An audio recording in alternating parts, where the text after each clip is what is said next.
Net. Ti basta un click e potrai versare il tuo contributo volontario direttamente online. Potrai donare con ogni tipo di carta di credito, anche prepagata. Ti aspettiamo online Su radiolibertà.net. Sostieni la tua radio con il tuo contributo volontario. Radio Libertà. La tua radio. Diamo voce alla nostra gente.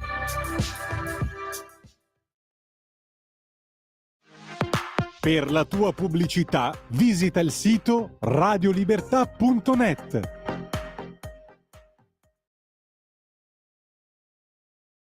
Ben ritrovati, io sono Maurizio Bolognetti e queste sono le interviste che ho il piacere e l'onore di curare per Radio Libertà che è visibile, ve lo ricordo, anche sul canale 252 del Digitale Terrestre. Preparando questa conversazione con il gradito ospite che tra poco andrò a presentare, e non so perché, o forse lo so fin troppo bene, mi è venuto in mente quello splendido brano cantato da Mina in duets, si dice così oggi, no? Con il non meno grande Alberto Lupo. Ve lo ricordate? Parole, parole, parole. Vabbè. Parole. E vabbè, poi c'era quel detto latino verba volant scripta manent, mi sembra notissimo. Tra l'altro il problema, sapete qual è? È che qua non rimangono né le parole, ma tra poco lo vedremo, a quanto pare nemmeno le cose scritte. Ma del resto, è vero o no, mio punto di vista, che in questo paese la Costituzione scritta, quella più bella del mondo, quella scritta, è stata sostituita dalla Costituzione materiale, del così si fa, tanto sta lì, è scritta. Vabbè, allora amici, si fa un gran parlare in questi mesi, da un po' di mesi si fa un gran parlare di sanità, la sanità è malata, la sanità è in crisi, certo verrebbe da dire a parecchia gente benvenuti, ben trovati, potevate accorgervene prima, anche perché insomma è stato smantellato un pezzettino per volta, anno dopo anno, lustro dopo lustro. Io accolgo volentieri le bacchettate del mio ospite, che ripeto tra poco presenterò adeguatamente. Domanda di salute, bisogno di salute, ho imparato, forse ho imparato. Ecco, i bisogni di salute se ne parla tanto, però dal mio punto di vista se ne parla, ma si fa poco per rimettere sul giusto binario un treno che è deragliato da tempo, e si parla molto anche della necessità, o forse non se ne parla nemmeno tanto, di ridare dignità a coloro che nell'ambito del Servizio Sanitario Nazionale lavorano, valorizzare il loro impegno. Se ne parla, però ho l'impressione che tutto questo non venga fatto, e intanto però non dico un manipolo di eroi, ma insomma c'è chi nonostante tutto nel Servizio Sanitario Nazionale ci resta nelle corsie dei nostri ospedali, chi nonostante tutto resta nei nostri pronto soccorso, dove spesso sono chiamati a salvare la vita di tante persone, quindi è una cosa importante, direi, no? E allora noi di tutto questo ne parliamo una volta di più, anche alla luce di alcune cose che dovevano avvenire, ma a quanto pare non sono avvenute, con il dottor Giulio Maria Ricciuto. Dottore, ben ritrovato, presidente, buonasera a lei, buongiorno, presidente della sezione laziale della SIMEU, Società Italiana della Medicina di Emergenza Urgenza. Dottore, perdoni se l'ho fatta lunga, io sono un po' logorroico, come sa, però volevo inquadrare un po' la cosa, spero di esserci riuscito. Però intanto, ma avevate firmato, se non sbaglio, avevate firmato un accordo sulla valorizzazione del servizio prestato presso le strutture di PS DEA tra la Regione Lazio e OOSS della dirigenza sanitaria, ma firmato il 9 giugno, mi corregga se sbaglio, ma sia su questo fronte che su altri, mi sa che le firme ci sono, però poi non c'è quello, il quid, quello che bisognava fare, no? O sbaglio, ho capito male?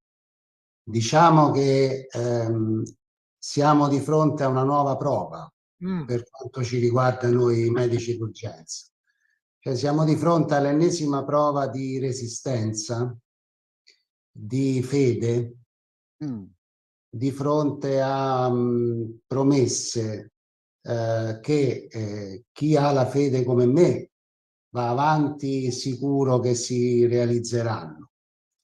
Ma purtroppo, siccome il mondo non è fatto di missionari, soprattutto dal punto di vista, diciamo, delle professioni, no? Soprattutto per professionisti, diciamo che se alle firme che ci sono state di un documento che è la prima volta che viene assolutamente scritto, se non si fa seguito rapidamente diciamo così, proprio ai pagamenti e cominciare quindi a tirare fuori ciò che è stato scritto essere previsto, chiaramente chi non è dotato come me e pochi altri di fede incrollabile nella medicina d'urgenza potrebbe vedere questa cosa come un ulteriore, diciamo così, Disincentivo, incentivo ad andare disincentivo via. morale, esattamente, c'è un disincentivo morale a rimanere in pronto soccorso.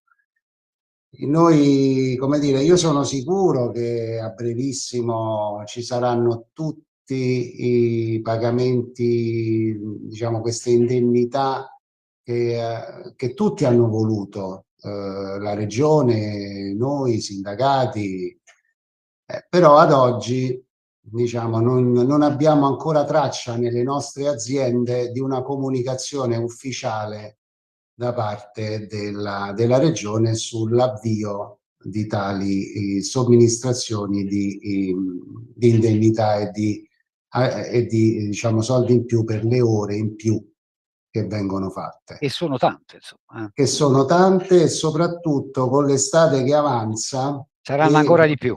gli organici ridotti, diventa ancora più urgente poter reclutare quanto più personale possibile per poter coprire i turni.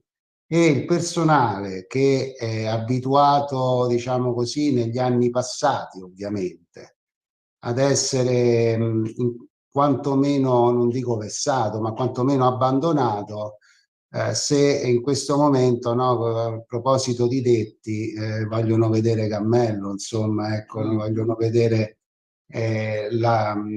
vogliono avere la sicurezza di essere poi pagati quello che è stato detto anche ai giornali.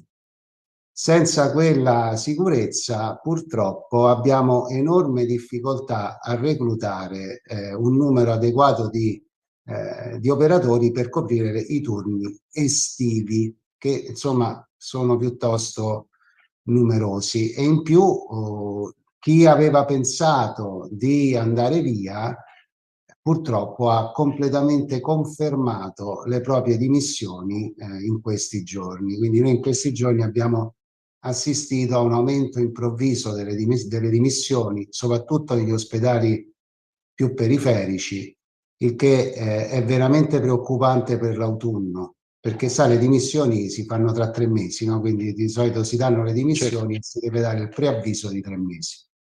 Tra 3 mesi il problema sarà enorme e al momento non abbiamo grosse idee in merito, ecco, speriamo, ma non abbiamo grosse idee. Ripeto, io sono un inguaribile romantico, uno che crede, che ha Diciamo fiducia che in... lei ha un grande senso del dovere, che ha una coscienza Lo so, ma il di sistema pochi, però sanitario... insomma, prima o Esatto. poi si romperà le scatole pure lei, mi sa, perché Diciamo che il sistema sanitario non può basarsi certo, su certo, questo, ecco, insomma. assolutamente d'accordo con lei, sono assolutamente d'accordo con lei, però insomma io volevo leggerle, non so perché mi viene a tracciare questo parallelo, poi maledetti cookie e accidenti che si aprono quando apriamo alcune pagine internet, sto aiutando la mia memoria. A me, non so, sentendola parlare, a me vengono in mente le parole pronunciate più di 10 anni fa, scritte in una lettera, ma anche pronunciate a voce, da dottore Enrico Sbriglia del SIDIPE, Sindacato dei Direttori di Polizia Penitenziaria, che, mi perdoni il parallelo forse un po' azzardato, che facendo riferimento alla situazione presente nelle patrie galere, sia per quanto riguarda la presenza dei detenuti, ma anche per quanto riguarda la situazione degli agenti di polizia penitenziaria sotto organico, costretti a turni massacranti, con le conseguenze che tutto questo poi comporta, beh, diceva il dottor Sbriglia, un servitore dello Stato, siamo stati in verità ricacciati negli angoli più bui di uno Stato che non sembra in di mantenere fede agli impegni e alle promesse solenni celebrate nelle sue leggi. Dice che il paragone è un po' troppo azzardato, il parallelo è troppo azzardato? Allora, intanto tu esprimo la solidarietà alla polizia penitenziaria che fa un lavoro Anche io mi associo. veramente terribile. Io ho una collega che fa la dirigente delle professioni in questa ASL, che ha un marito che lavora in polizia penitenziaria, e insomma mi racconta delle cose veramente terribili, per cui tutta la mia solidarietà alla questi Che inadeguati. sono quello che sono. Esatto. Quindi detto questo, quindi ognuno ha le proprie peculiarità. Diciamo che purtroppo soprattutto l'emergenza, il mondo dell'emergenza in questo paese viene utilizzato un po' come un'arma impropria per poi riporla nel fodero. E quindi ogni volta noi ritorniamo nel fodero, un fodero fatto di tutto quello che semplicemente di tutto quello che gli altri non vogliono fare o che è, diciamo, fallimentare dove dovrebbe esistere. Per cui noi stiamo ritornando a fare la medicina del territorio, stiamo ritornando, anche se un pochino meglio, ma stiamo ritornando a fare il ricovero in pronto soccorso. Quindi continuiamo con il boarding e continuiamo con i codici minori. Ora, delle due, come lei ben sa, il boarding è il fenomeno più grave, sia per quanto riguarda soprattutto il paziente, ovviamente, ma anche per quanto riguarda l'affollamento e la dignità degli operatori, oltre ovviamente a quella del paziente. E diciamo che per affrontare il boarding il Lazio sta facendo molto, questo è fuori di dubbio, ma partiamo da una situazione terrificante che purtroppo è abbastanza difficile da rimettere a posto in poco tempo, ovviamente. Ci si sta provando Certo. con tanti mezzi, ma i posti letto sono quelli che sono pochi, sono mal distribuiti e quindi si deve cercare di mettere mano. Ma nel frattempo, ripeto, dopo tanti anni di abbandono e tante opportunità attuali che si aprono per chi, ripeto, non è dotato del fuoco della passione, dell'eroismo, come abbiamo detto prima, beh, insomma, continua a Né della essere vocazione al martirio, diciamo. esatto, la vocazione al martirio continua a essere ovviamente più facile scappare verso la medicina generale, verso i reparti o verso quel privato che poi rientra dalla finestra come cooperative pagate salatissime. Ma guarda un po'. Vabbè, bocca mia taci. Vabbè, tanto c'è il dottor Ricciuto che su questo ci ha dato di brutto, basta e avanza. Vabbè, dottor Ricciuto, l'ASIMEU, la Società Italiana della Medicina di Emergenza Urgenza, però ha un riflettore sempre acceso su quella che è la situazione a livello nazionale. Andando fuori dal Lazio, lei ha detto nel Lazio stiamo facendo il possibile, certo si sta facendo per migliorare, ma la situazione era arrivata a un punto di degrado tale che insomma è tosta, insomma, ritornare a livelli decenti. E nel resto d'Italia com'è? Per voi della Simeo, che cosa mi dite? Allora, sicuramente alcuni di questi problemi sono comuni in tutta Italia, no? Soprattutto il problema del boarding è comune a tutta Italia, mentre il problema dei codici minori, che è un problema che io capisco essere molto importante dal punto di vista politico. Perché? Perché i pazienti che hanno fiato, cioè quelli che stanno benino, e che si lamentano e che purtroppo producono aggressioni, sono quelli che fanno più rumore. E quindi cercare di capire come poter evitare che questi pazienti arrivino in pronto soccorso, capisco che è un grosso problema e ovviamente ringrazio, ma non è un problema sanitario, perché questi pazienti hanno poco, ce la caviamo in pochissimo tempo dopo che li abbiamo visti. È un Bene problema ripeterlo, è bene esatto. ripeterlo.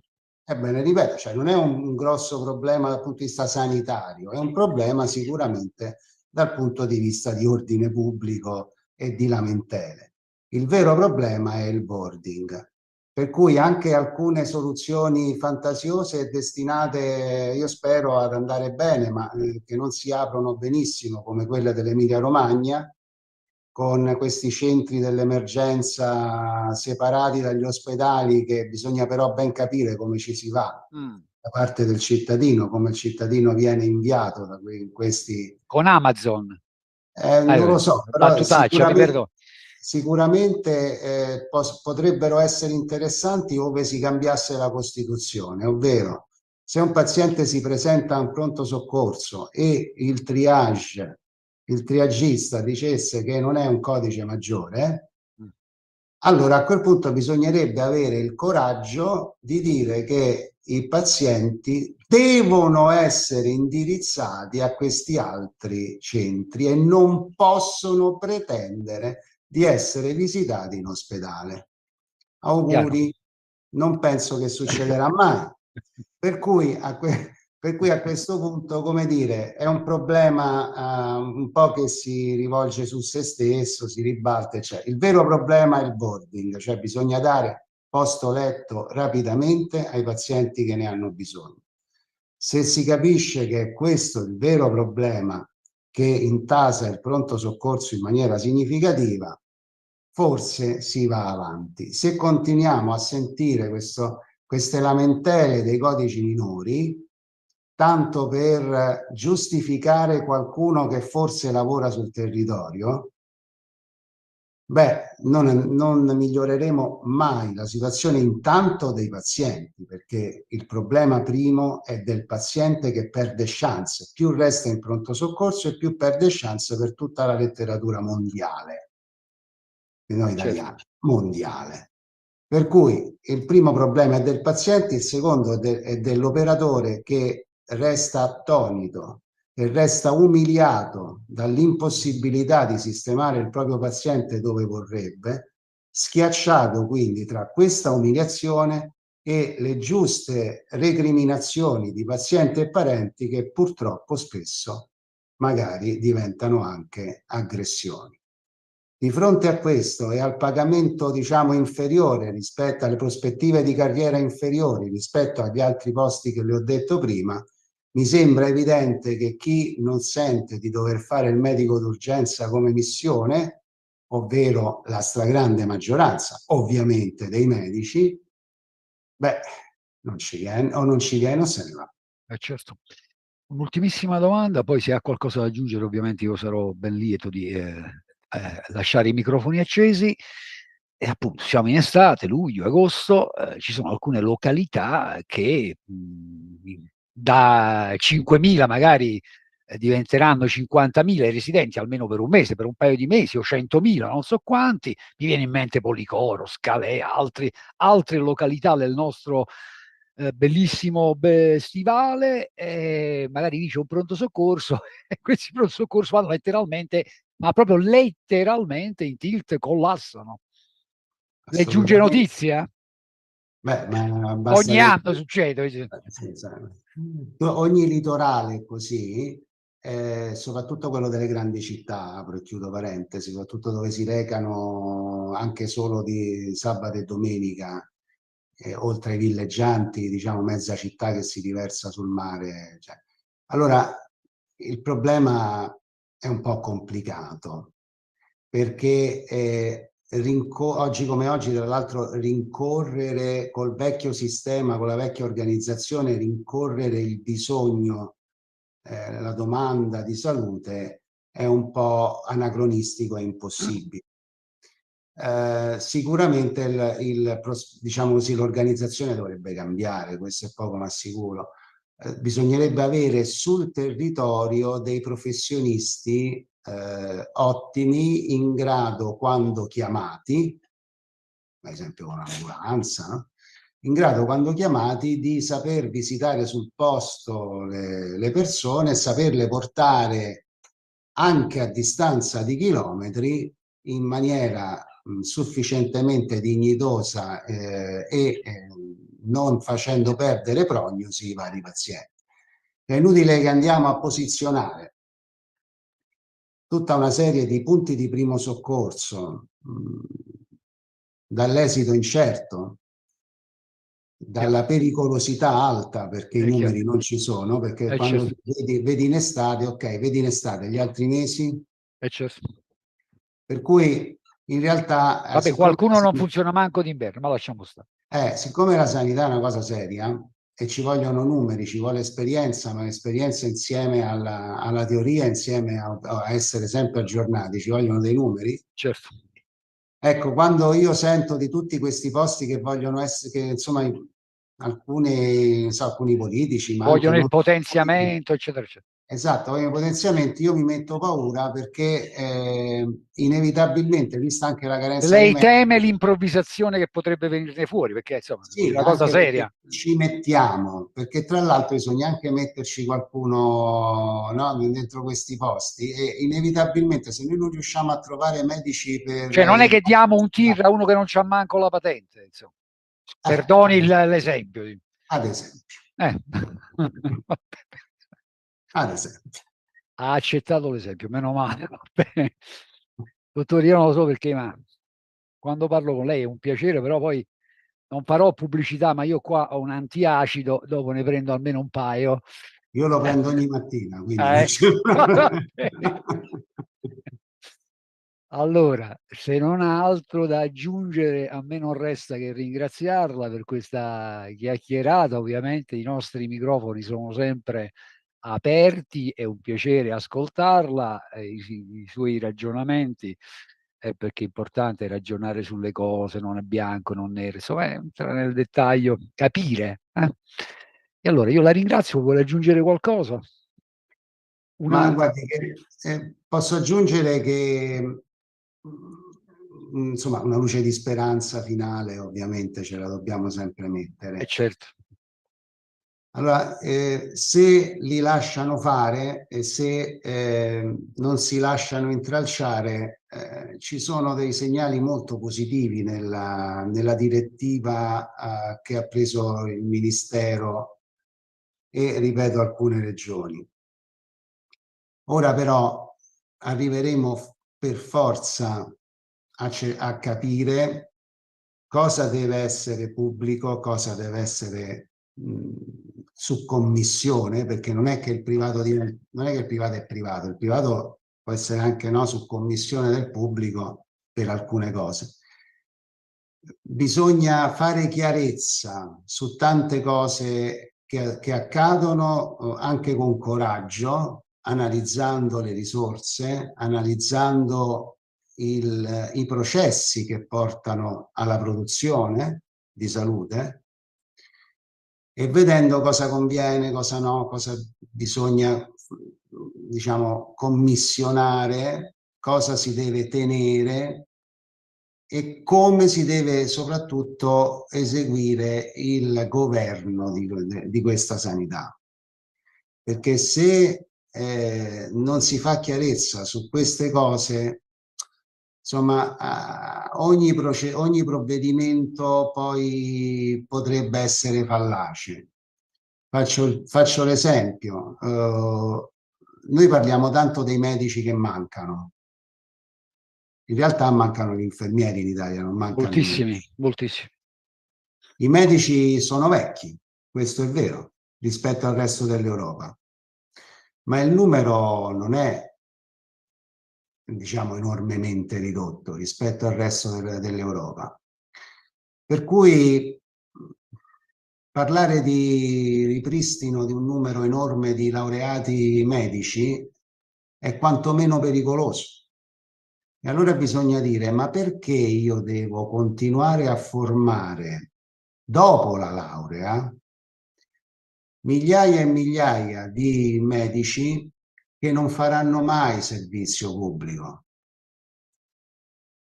O che andranno all'estero, ma questo non lo possiamo sapere, ma sicuramente ci sono delle specialistiche che continuano ad essere, diciamo così, pompate dal punto di vista del numero degli specialisti, degli specializzandi, in maniera probabilmente non corrispondente al core del servizio pubblico.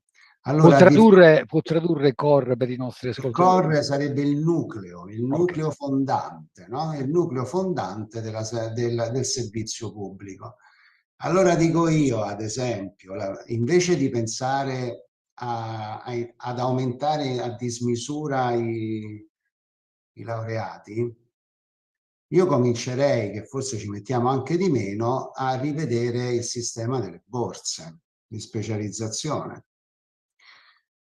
Perché io penso che insomma alcune specializzazioni siano fondamentali per il pubblico, e quindi tutto ciò che ruota intorno all'emergenza della salute mentale, faccio un esempio, proprio la cosa che più... Certo.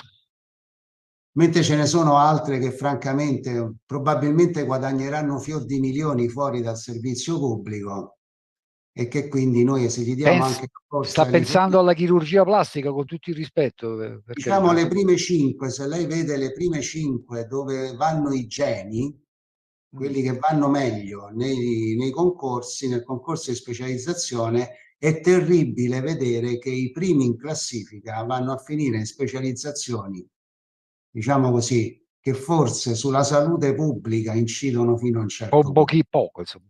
Ecco. Allora io mi concentrerei più lì. Ma lei l'ha mai... Adesso mi meno. Lei l'ha mai fatto un lifting? Mai. No, vabbè, capito. Cioè, liberissimi, ovviamente, per carità, liberissimi, la chirurgia plastica è ricostruttiva, la chirurgia ricostruttiva quella è importante, molto certo. utile. Per chi ha subito delle ustioni, per esempio. Certamente la chirurgia ricostruttiva, le mammelle, la chirurgia ricostruttiva è fondamentale, per carità, però ecco, se mancano medici d'urgenza, anestesisti, rianimatori, radiologi, medici di famiglia, internisti, francamente io mi concentrerei sono presenze fondamentali. A sviluppare le borse lì e magari toglierle. Assolutamente d'accordo con lei. Assolutamente d'accordo. Così anche i ragazzi che escono hanno poca scelta, e se vogliono se la pagano la borsa in altre specializzazioni. Parole sante, verrebbe da dire. E allora, io ringrazio il dottor Giulio Maria Ricciuto per questa conversazione, per questa intervista, sempre interessante. Dottore, noi ci aggiorniamo al prossimo appuntamento per seguire un po' gli sviluppi, quello che accade nel mondo della nostra sanità, nella medicina dell'emergenza-urgenza. Grazie al dottor Giulio Maria Ricciuto, presidente della sezione laziale della SIMEU. Alla prossima, voi restate sintonizzati sulle frequenze di Radio Libertà, che ve lo ricordo è visibile anche sul canale 252 del digitale terrestre, DAB Radio e quant'altro. Grazie davvero. Grazie Borognetti. La tua radio è ascoltabile anche con la televisione in digitale. Sul telecomando della televisione digitale o del tuo ricevitore digitale puoi scegliere se vedere la TV o ascoltare la radio.